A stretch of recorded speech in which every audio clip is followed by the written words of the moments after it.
Fala pessoal, já trouxe na live, mas eu quero fazer então um batidão com todos os resultados do Banco do Brasil e alguns principais pontos que podem influenciar o resultado do banco. Então bora lá. Então, falando um pouco de fundamentalismo e sobre a situação atual das ações, a gente possui que hoje o valor patrimonial de uma ação é de R$ 31,69, então o preço hoje está abaixo do seu valor patrimonial, estamos a quase R$ 28,00. De acordo com a última cotação.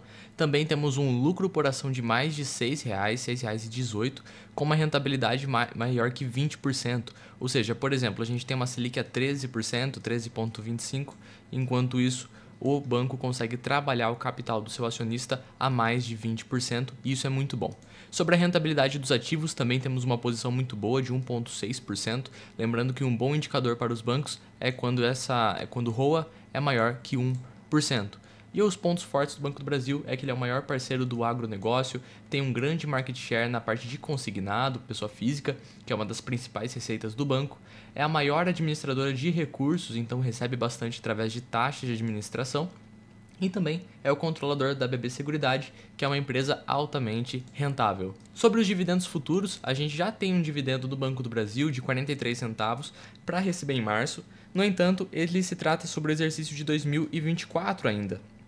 Para 2025, o primeiro dividendo é um dividendo antecipado do primeiro trimestre de 2025. A Datacom vai ocorrer no dia 11 de março, a gente ainda não tem o valor, vai ter um anúncio no dia 26. E então a data de pagamento no dia 21, um dia depois do dividendo já anunciado de 0,43 aí aproximadamente, que vamos receber no dia 20. E aí depois, no primeiro trimestre de 2025, temos esse antecipado, então. Depois teremos o complementar, que a gente vai saber apenas em maio, tá? Então em maio a gente vai ter também mais 2 anúncios, também referente ao segundo trimestre antecipado. Mas falando de data de pagamento, para ficar mais fácil, não embolar tanto, a gente tem dividendo em março, apenas um provento, né? A gente também vai ter 2 dividendos em junho, seria o antecipado do segundo tri e o complementar do primeiro trimestre. A gente tem 2 dividendos para setembro e também teremos 2 dividendos para dezembro. E o complementar do quarto trimestre ficará para o ano que vem, no mês de março. Alguns pontos importantes que foi citado na teleconferência de resultados do Banco do Brasil foram a redução do payout, que agora o banco vai trabalhar com um intervalo de 40% a 45% do payout, e isso acontece por conta do próximo fator que eu vou citar aqui, que é a queda no nível de capital principal. Então o banco ele possui um índice de Basileia que ele precisa cumprir de acordo com o Banco Central, e hoje a gente vê uma queda no nível de capital, e aí a distribuição de JCP influencia bastante o patrimônio líquido, que é alguma coisa que compõe, é um item que compõe o capital principal. Então eles trabalhando com esse intervalo, eles podem distribuir um pouquinho menos de JCP para compor melhor o capital principal. Um ponto que eles citaram, que deixa um pouco de preocupação, é o contínuo aumento na inadimplência do agro e também o aumento das recuperações judiciais nesse setor. No ano passado a gente tinha uma inadimplência de 90 dias menor que 1% e agora a gente está trabalhando com uma maior que 2%, então a gente está com uma inad bem alta, eu vou citar isso mais para frente. E também uma coisa que pode impactar o resultado do banco é o aumento da despesa de provisionamento, o qual já está incluso no Guidance de 2025, que eu vou apresentar a seguir. Então eu fiz aqui uma projeção com o Guidance desse ano, 2025, a gente tem mais de 5 bilhões de ações do Banco do Brasil, quase 6 bilhões, a um preço atual de R$ 27,98 e considerei um payout de 40%.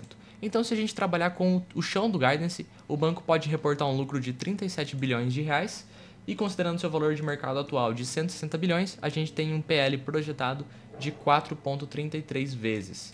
Um dividendo projetado de 2,58, que daria um dividend yield de 9%, mais de 9%, o que ainda é um dividend yield muito bom. Já trabalhando na média, a gente teria um PL de 4,11 e um provento de 9,73%, R$ 2,72. E se trabalhar no teto do Guidance, a gente vai ter um lucro de 41 bilhões de reais, com um PL menor que 4 vezes o seu lucro, e também um dividendo de R$ 2,86, valendo 10,23% de dividend yield.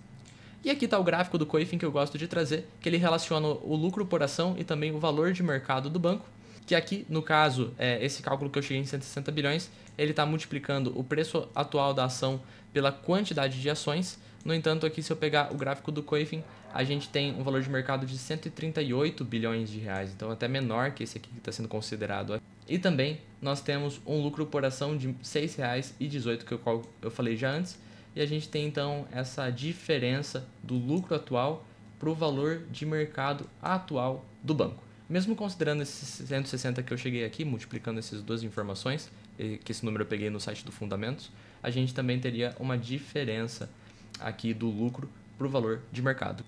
E aí mostra que o banco tem um lucro crescendo e um valor de mercado caindo. Bom, pessoal, como o site do Coifin mostrou um valor de mercado diferente, eu decidi trazer ele aqui também na projeção, só para a gente ver o PL, que ficaria ainda menor, né? 3,73 vezes seu lucro, 3,54, 3,37. Então a gente teria aí um PL até menor do que projetado ali. Sobre o resultado do banco, o pessoal já está vendo, todo mundo aí já está ciente, 37,9 bilhões de reais acumulado, sendo 9,6 bilhões apenas nesse trimestre. Os principais pontos relevantes foram que a carteira de crédito do banco cresceu bem, né? Então teve um crescimento aí de 15%, chegando perto de 1,3 trilhão de reais, ficando atrás apenas do Banco Itaú. Para entender um pouco a estrutura de receita do Banco do Brasil, a gente pode observar a receita de operação de crédito, onde pessoa física gera o maior número, 14 bilhões de reais, a pessoa jurídica gerando 10 bilhões e a carteira do agro gerando 9,4. Lembrando que o Banco do Brasil é o principal parceiro do agro, então ele financia bastante operação. Aqui normalmente tem uma baixa inadimplência, no entanto está sendo impactado aí por algumas recuperações judiciais e o cenário atual. Então a carteira de crédito do banco ela é bem equilibrada, 30% nas pessoas físicas, 31% na pessoa jurídica e o agronegócio com 32%. Apesar de aqui o agro ter a maior participação, na parte de receita ele gera um pouco menos. O spread do agro ele é um pouco mais baixo, as taxas de juros são mais baixas. Pessoa física tem a maior taxa de juros, né, por conta dos maiores níveis de inadimplência, então o banco se arrisca mais, ele cobra mais também. Resultado de tesouraria que eu falei do banco é muito interessante, muito importante. No quarto trimestre de 2023, a gente teve uma Selic maior que 2024, então teve um resultado de tesouraria de 13 bilhões de reais. Já no terceiro trimestre de 2024 caiu para quase 11 e agora a gente estava com 11,8%. Se as projeções se concretizarem e a Selic continuar subindo, a gente vai ter um resultado aqui bem parecido com esse terceiro trimestre, com esse quarto trimestre de 2023. Sobre a receita de prestação de serviços, outro componente muito importante do banco, olha só que no quarto trimestre de 2024, a administração de fundos colaborou com 2,3 bilhões de reais, quanto a parte de conta corrente com 1,6, seguro previdência e capitalização com 1,5 e aí temos algumas outras taxas menores. Além de tudo isso, o Banco do Brasil é praticamente uma holding, possui várias participações, então olha só que na parte de outros componentes do resultado, nós temos as receitas do Banco Votorantim, BB Administradora de Cartão de Crédito, de Consórcio, o Banco de Investimento, temos a BB Elo Cartões, que aí fechou o capital, o Banco do Brasil recebendo cada vez mais dessa parte de cartão da Elo. E olha só aqui a nossa querida BB Seguridade, uma empresa de capital aberto, que também gera um resultado bem significante para o banco, quase 6 bilhões de reais. Fora isso, o Banco do Brasil também possui algumas empresas no exterior e uma delas, que é o Banco da Patagônia, está influenciando bastante o resultado. Em 2024 ela gerou 3,5 bilhões, sendo a maior participação, o maior resultado do banco fora do Brasil. Capital principal, igual eu estava comentando, 10,89, caindo bem em relação ao ano passado, que estava em 12,12. Isso aqui é influenciado então por algumas marcações a mercado, pelo patrimônio líquido do banco. Então a redução do payout também ajuda a aumentar os níveis de capital principal. Como a gente comentou brevemente, a inadimplência do banco estava subindo. Em 2023 estava em 2,92 e agora a gente está em 3,32, se mantendo estável em relação ao trimestre passado. E essa estabilidade se deve aí a uma redução na formação de inadimplência, que antes estava em 1,22 e agora foi para 1,09, gerando aí um menor provisionamento. Como é composto, então, a parte de pessoa física do banco, que é muito importante, o maior item relevante é o crédito consignado, representando 42% da receita da pessoa física. Depois temos cartão de crédito com 18%, e esse aqui também tem um risco de inadimplência um pouquinho maior que o crédito consignado. E o financiamento imobiliário, também que tem uma garantia real por trás, sendo 14,5% da carteira. Então uma carteira bem sólida também. Inadimplência PF caindo, antes era 5% no trimestre passado e agora fechou em dezembro com 4,66, sendo o menor nível reportado desde dezembro de 2023. Na parte de pessoa jurídica, capital de giro é um dos mais importantes, representando 35,9% da receita da pessoa jurídica. Temos também títulos e valores mobiliários privados e garantias, 24,9%, investimento, 17,8% e outros com 20%. Uma receita também bem diversificada.